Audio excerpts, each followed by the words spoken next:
I didn't scream when I fell. I didn't cry when the glass shattered. The only thing I heard was my wrist snapping after my son pushed me. The crack of my wrist hitting the concrete was the loudest sound I had ever heard in my life. Not the thud of my body bouncing down 13 wooden steps, not the shattering of the glass I'd been carrying, not even the guttural sound that tore out of my throat somewhere between the third and seventh step. No, it was that brittle, final snap when my hand shot out to catch myself at the bottom, and my wrist decided it was done cooperating with me. That sound followed me into the darkness, and it was still ringing in my ears when I came back around, face pressed against the cold basement floor, staring at a drain I hadn't cleaned in probably 3 years. For a long moment, I didn't move, not because I couldn't, but because I needed to understand what had just happened. My name is Gerald Marsh. I'm 63 years old. I coached Little League for 11 seasons, drove a school bus for 22 years, and raised 2 kids, mostly alone, after my wife Linda passed from ovarian cancer in 2009. I'm not a dramatic man. I do not exaggerate. And when I tell you that my son pushed me down those stairs, I want you to understand exactly what I mean. He pushed me. Damon was my youngest, 31 years old, 6 feet tall, and somewhere in the last 4 years he had become someone I genuinely did not recognize. It happened slowly, the way these things always do. First it was the job he lost in Cincinnati, then the girl who left, then the move back home just until he got back on his feet, which stretched from 3 months to 8 months to 2 years without a single honest conversation about when it might end. Then came the drinking. Not the kind of drinking a man does to unwind, the kind that starts at noon and turns a person's eyes into something flat and unfamiliar by dinner time. I had tried everything I knew how to try. I'd sat with him at kitchen tables and talked until my voice gave out. I'd driven him to 2 different counselors. I'd laid down rules and watched him bulldoze through them like they were made of paper. I'd called his older sister Renee in Pittsburgh and asked her what she thought we should do, and she'd said, "Dad, I don't know, I really don't know." That evening it had started over something absurd. I had told him I wasn't going to buy beer anymore, that if he wanted it, he could find a way to pay for it himself. He'd looked at me from across the living room with those flat eyes and said something that I won't repeat, and then he'd followed me to the top of the basement stairs where I'd gone to grab a toolbox I needed, and he shoved me. He didn't yell, he didn't warn me. His hands hit my back and then I was falling, and that was it. When I came back to myself on that basement floor, I lay there for probably 10 minutes. My wrist screamed. My right hip had taken a vicious knock on the 5th step down and was pulsing like a second heartbeat. I could hear him upstairs, walking around, not coming down, not calling for me, just walking. That was the moment something changed in me, not rage, not self-pity, something quieter and more certain than either of those things, a door closing. I found my phone in my shirt pocket, miraculously unbroken, and I did something I had never done in 31 years of being that boy's father. I called the police. The dispatcher's voice was calm and professional, and she kept me on the line, and within 12 minutes there were 2 officers at my door. I heard the knock from the basement.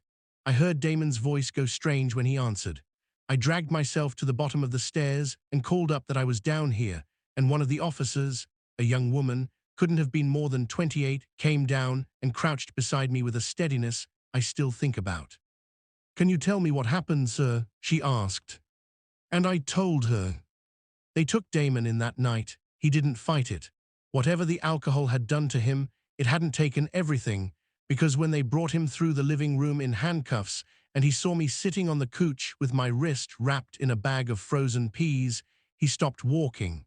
The officer let him stop for just a moment. He looked at me and his eyes weren't flat anymore. They were something else entirely, something broken and awake at the same time. "Dad," he started. "I know," I said, "go." My wrist was fractured in 2 places. The hip was badly bruised, but nothing structural was damaged, which the ER doctor said was lucky for a man my age, and I chose not to take offense at that. Renee drove down from Pittsburgh and stayed with me for 2 weeks. She slept in the guest room and made soup and didn't ask me too many questions, which was the kindest thing she could have done. Damon sat in county for 4 days before his arraignment. Assault in the third degree, a felony.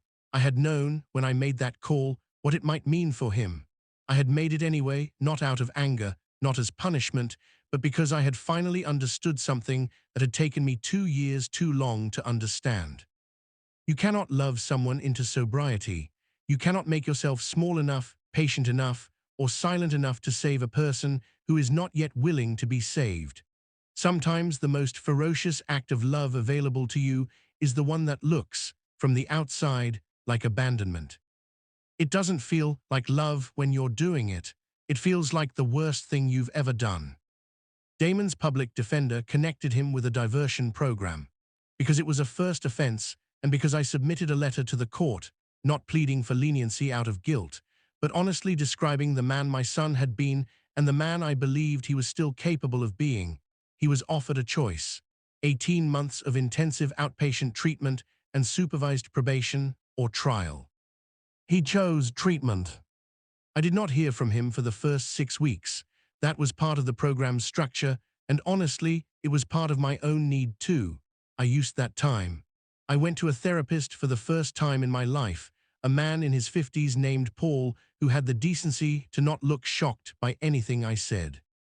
I went to an Al-Anon meeting on a Thursday evening in the basement of a Methodist church, which felt cosmically pointed, given everything, and sat in a circle of people who all had the same careful eyes, the eyes of people who have spent years watching someone they love disappear.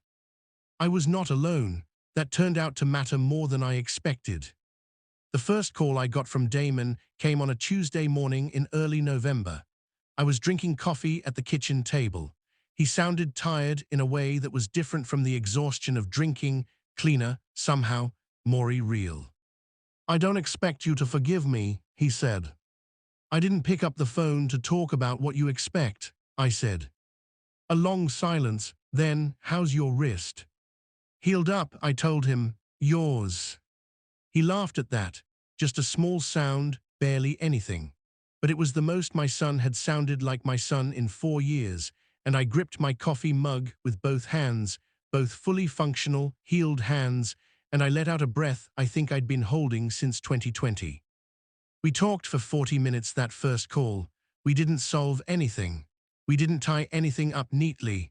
But we talked, really talked, with the particular honesty that only becomes possible once all the pretending has burned away. People ask me sometimes if I regret making that call, if turning my own son over to the police was something I had to wrestle with, had to forgive myself for. And I tell them, the call I made that night wasn't the hard one.